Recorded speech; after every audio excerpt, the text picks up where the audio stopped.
There was nothing else at all in the whole world but football.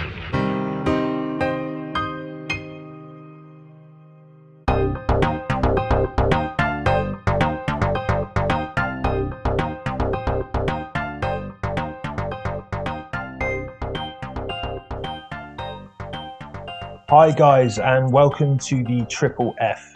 This will be the first ever inaugural, if you will, Triple F episode. And of course, it's the first ever Club Magic episode. Club Magic is a show where I profile different clubs from all over the world, massive and lesser known teams, to learn as much as I can about their history and their culture.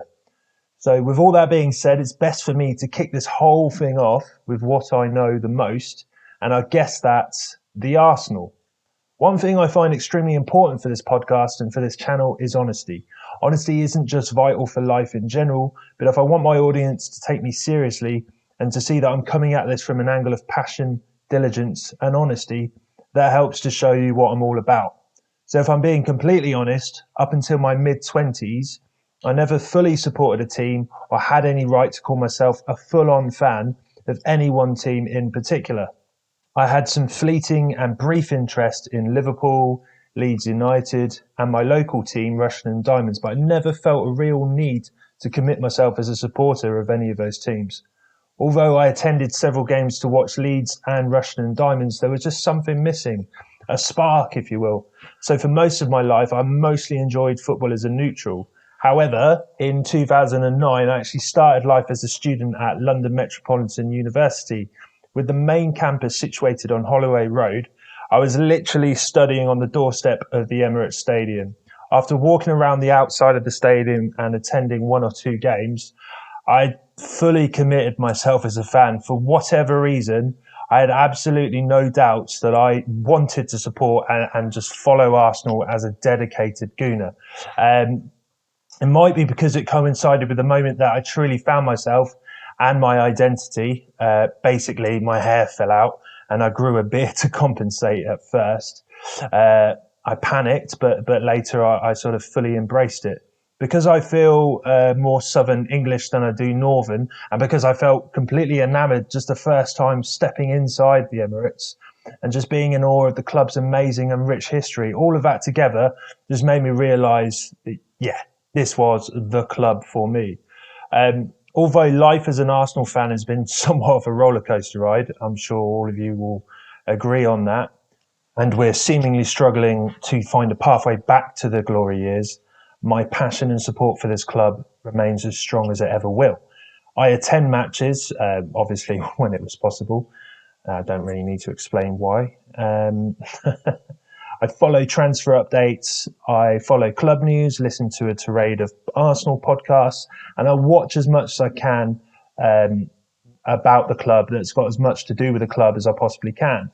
And I jump up for joy and float up on cloud nine when we win, but I'm as grumpy and miserable for a few days when we lose. I think it's fair to say I am obsessed.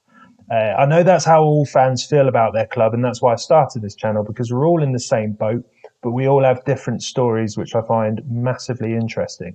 In order to avoid this podcast from being War and Peace in terms of length, I'll be covering the most important eras of Arsenal's history, i.e. the beginning, the Herbert Chapman era, the post-war era, the 70s, the George Graham era, and the Arsene Wenger era. So without further ado, this is the first ever inaugural, like I said, episode of Club Magic, and I really hope you guys enjoy. And yeah, here we go.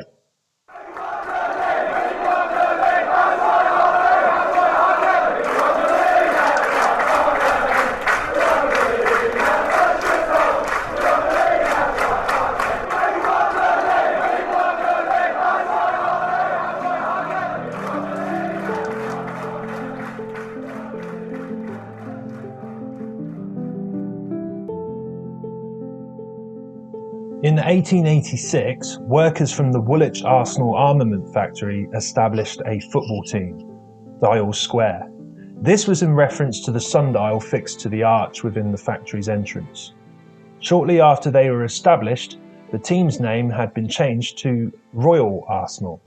Under this new guise, several Nottingham Forest players joined the club, and brought with them spare red kit, which would obviously go on to become synonymous with the club. Royal Arsenal plied most of their trade in the Plumstead area until they moved to the Invicta ground in 1891. Perhaps engineered as a fitting move for the club turning professional, or even as a response to being expelled by the London FA for going pro, they changed their name to Woolwich Arsenal. Financial difficulties with their rent of the Invicta ground meant they moved back to the Manor ground in the Plumstead area, in which they purchased ready to use for the 1893/94 season. This also crowned their professional debut season in the English Football League's second division. During the 1890s and the early part of the 20th century, Woolwich Arsenal's progress was steady until they hit the jackpot in 1903, achieving promotion to Division 1. However, for the following 10 or so years, the club endured extremely low attendance levels, which in turn put them on the edge of bankruptcy, leaving Woolwich Arsenal to enter into voluntary liquidation. At the end of the 1912/13 season, as a result of the club's financial struggles, the club were relegated to the second division. Seeing the Manor ground as an insufficient location, newly appointed chairman Henry Norris orchestrated the club's move from South to North London. Obviously, this wasn't without the dismay of our historic rivals, Tottenham Hotspur. Moving to Highbury meant we were in close proximity to our new neighbours, and they were the team that was most established and most successful in North London. Naturally, the club dropped the Woolwich from its title and went simply as Arsenal Football Club. To help stoke the fires even further of our developing local rivalry, in 1919, just after the First World War, Arsenal gained entrance into the First Division at the expense of Spurs.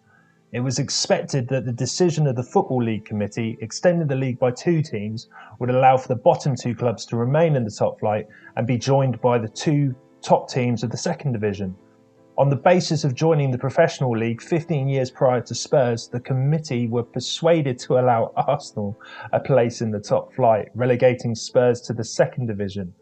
For added context, the Gunners finished 5th in the second division, swapping places with bottom placed Finnish division side Spurs. I think you're starting to see one of the main reasons as to why Spurs hate us so much, and why, well, I don't really see why we hate Spurs. I mean, we just came and invaded.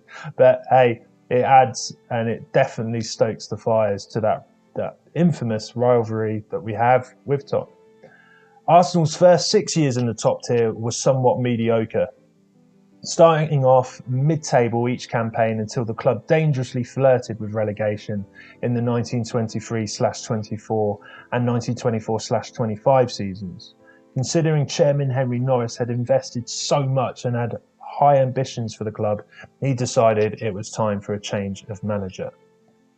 Acknowledging the achievements of guiding Huddersfield Town to back-to-back league titles in the 1923/24 and 1924/25 seasons, Herbert Chapman was appointed as the new Arsenal manager in the summer of 1925. As I've mentioned, with Arsenal finishing the previous 2 campaigns in dreadful fashion, the fact that Chapman managed to claim the runners-up spot in his first year was a remarkable turnaround. In 1927, he guided the Gunners to their first ever FA Cup final, narrowly missing out on victory, losing 1-0 to Cardiff. However, 3 years later, in 1930, the Arsenal returned to Wembley for another FA Cup final, this time lifting the cup with a win over Chapman's old club, Huddersfield Town. In the 1930/31 season, the club claimed their first ever league title and made it 2 championships on the trot the following season. Tragically, though, Chapman passed away with pneumonia in 1934. The hard work and foundations laid by the auctionman were extremely effective, and the club managed to build on his success. It's also important to note that Chapman signed Cliff Baston to the club in 1929. Of course, the Exonian would go on to carve an incredible career for himself at Arsenal, as he is still the 3rd highest goal scorer with 178 goals to his name. Not only did Chapman leave behind a legacy in terms of competitive success, he left behind elements of the club that we are all familiar with to this day. He pioneered for white sleeves to be added to the red shirts, the infamous clock on the South Stand, and the renaming of Gillespie Road Tube Station to Arsenal. he well and truly helped shape the club to what it is today. When the Second World War eventually came to a conclusion, Arsenal's return to football for the 1946-47 season saw them end up a disappointing 13th in the league. George Allison, the man who eventually took over the reins of Chapman's duties, retired as manager, being replaced by his assistant, Tom Whittaker. This turned out to be a masterstroke for the Arsenal as they won the league the following year. They lifted the FA Cup in 1950 and narrowly clinched the title again in the 1952-53 season. Sadly, another tragic managerial event took place as Whittaker died from a heart attack in 1956. Following this, Arsenal went through a succession of underwhelming managerial appointments for over 10 years until the club made the very left field decision at the time to make club physiotherapist Bertie Mee manager in 1966. Naturally, the general consensus after the club physio had taken the role of Arsenal manager was mostly of confusion. However, Mee's high standards, attention to detail and strict discipline, assisted by the more tactically astute Dave Sexton and later Don Howe, proved to be a perfect recipe for success.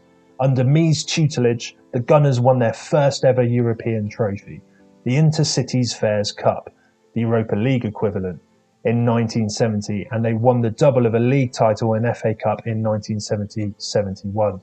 Thanks to Bertie Mee, we also saw the likes of club legends make their names such as Charlie George, Pat Rice, George Graham, John Radford, Bob Wilson and Frank McClintock. When Bertie Mee decided to call it a day and resign in 1976, Arsenal appointed former player and ex-Spurs manager Terry Neill as their new head honcho. Under the Northern Irishman, Arsenal tasted relative success, reaching 3 FA Cup finals, winning one of those in the infamous 5-minute final.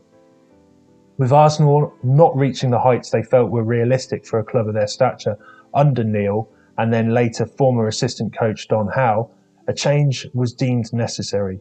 On the 14th of May 1986, following suit with the unexpected hiring of Bertie Mee, Arsenal employed former player and manager of Second Division Millwall, George Graham, as their new main man. In 1987, his first season as Arsenal boss, the club lifted their first ever League Cup, now known as the Carabao Cup, or the League Cup if you will, and they made runners-up the following year in the same competition. In 1989, the Gunners went on to lift their first league title for 18 years in the most dramatic fashion, with that stoppage time winner from Michael Thomas. I'm pretty sure all of you Gunners out there know all about that. And if you haven't seen the documentary 89, then I don't know what rock you've been living under, but you need to give it a view because it's absolutely brilliant. In the 1990-91 season, Arsenal were dominant champions, winning the league by 7 points, having lost only once all season. Add to that a double of the FA Cup and the League Cup in the 92-93 season, and the European Cup Winners' Cup in 94 paints an illustrious time for Graham's Gunners. Under Graham, Arsenal were a notoriously defensive unit, making the 1-0 to the Arsenal not only a fun, catchy chant from the terraces, but a badge of honour for the way that team took to the field. Sadly, his time at the helm came to a controversial end. In 1995, Graham was sacked as Arsenal manager for his involvement in accepting unsolicited payments and was subsequently banned for a year by the FA. Although his time at the club came to a bitter conclusion, his legacy is undeniable.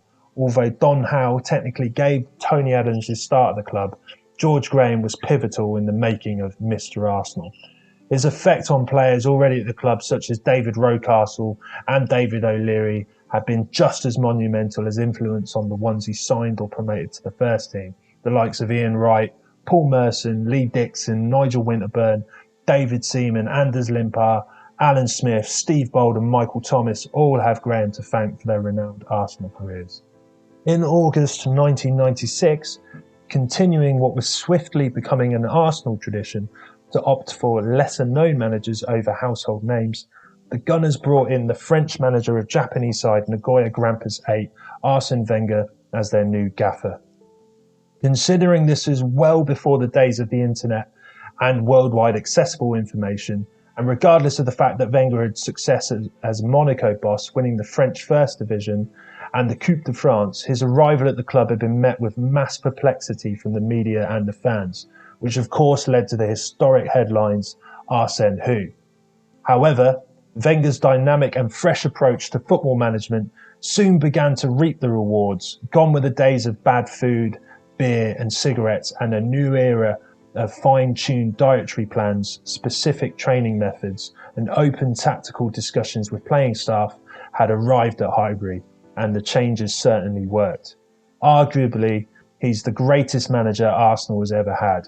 With Wenger in the driving seat, Arsenal achieved 2 Premier League and FA Cup doubles in the 97-98 and the 2001-02 seasons, the first ever and yet to be repeated invincible season in 03-04, and a total of 7 FA Cups. He also led the team to a Champions League final in 06, saw his Invincibles go a consecutive 49 games unbeaten, and win back-to-back FA Cups in 2014-15. He helped make legends out of Dennis Bergkamp, Thierry Henry, Patrick Vieira, Robert Pires, Freddie Ljungberg, Jens Lehmann, Sol Campbell and many, many more, and he was massively instrumental in moving the club from Highbury to the Emirates Stadium in 2006, and which has obviously helped modernise the club and lead it toward a new era of football. Sadly, regardless of the FA Cup glory, his time at the club came to an eventual end.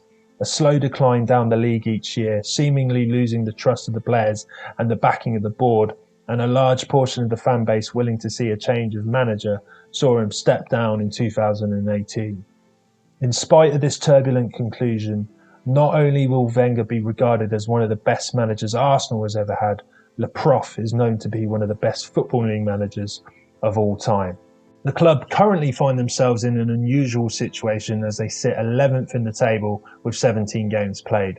Having endured unsettled periods under Wenger's successor Unai Emery, and under our present manager Mikel Arteta, Arsenal are finding themselves in unfamiliar territory.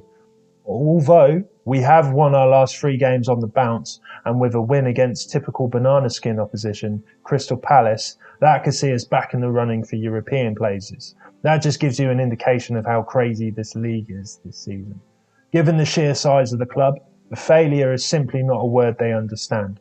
Whether it's through taking the expected or unexpected route, the Gunners will find a way to compete where they belong, the top.